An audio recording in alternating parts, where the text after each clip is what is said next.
রায়ে রাষ্ট্রপক্ষ হিসাবে আমরা সন্তুষ্ট। আমরা মনে করি এটা আবরার ফাহাদের বাবা আমার ডান পাশে বসে আছেন, উনি ন্যায় বিচার পেয়েছেন, গোটা জাতি ন্যায় বিচার পেয়েছে এবং এই ধরনের রায়ের মধ্য দিয়ে একটি রাষ্ট্র এবং সমাজ ব্যবস্থায় ডিসিপ্লিন আনার জন্য, ন্যায় বিচার নিশ্চিত করার জন্য যে ধারণা, বিচার বিভাগের যে ধারণা, সেই ধারণাটা প্রতিষ্ঠিত হয়েছে আবারও। এই রায়ের মধ্য দিয়ে সমাজ বার্তা গেল যে আপনি যত শক্তিশালী হন না কেন, আপনার পিছনে যত শক্তি থাকুক না কেন, সত্য একদিন প্রতিষ্ঠিত হবে এবং ন্যায় বিচার প্রতিষ্ঠিত হবে। উচ্চ আদালতের পর্যবেক্ষণ যেটা, সেটা ডিটেলস রায়ে আসবে। উচ্চ আদালতের পর্যবেক্ষণ এটাই, নিম্ন আদালত তার রায়ে যে ফাইন্ডিংস দিয়েছেন, যে ভিত্তি স্থাপন করেছেন, সেখানে ওনারা কোনো ইন্টারফেয়ারেন্সের মতো সুযোগ পাননি। এটাই পর্যবেক্ষণ।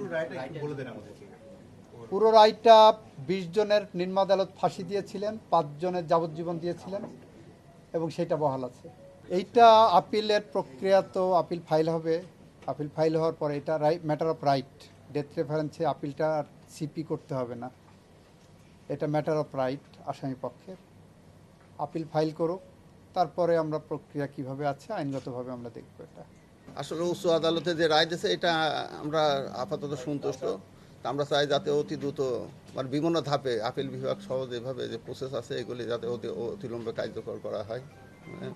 আর যে বার্তাটা শিক্ষা প্রতিষ্ঠানকে দেওয়া হয়েছে, আসলে তো এগুলি সবারই, ছাত্ররা এটা মেনে চলা উচিত, কারণ বাবা মা খুব কষ্ট করে কিন্তু ছেলেপেলেকে শিক্ষা প্রতিষ্ঠানে পাঠায়, কিন্তু এখানে তো বাবা মার কোনো দোষ নাই, কিন্তু তাকে তো লেখাপড়া করার জন্য পাঠানো হয়েছে।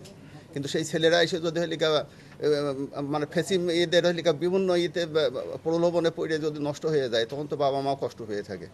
হ্যাঁ, তো এই জন্য আমার ছাত্রদের কাছে আবেদন থাকবে, তারা যেন এই সমস্ত খারাপ রাজনীতিতে যেন জড়িত না হয়।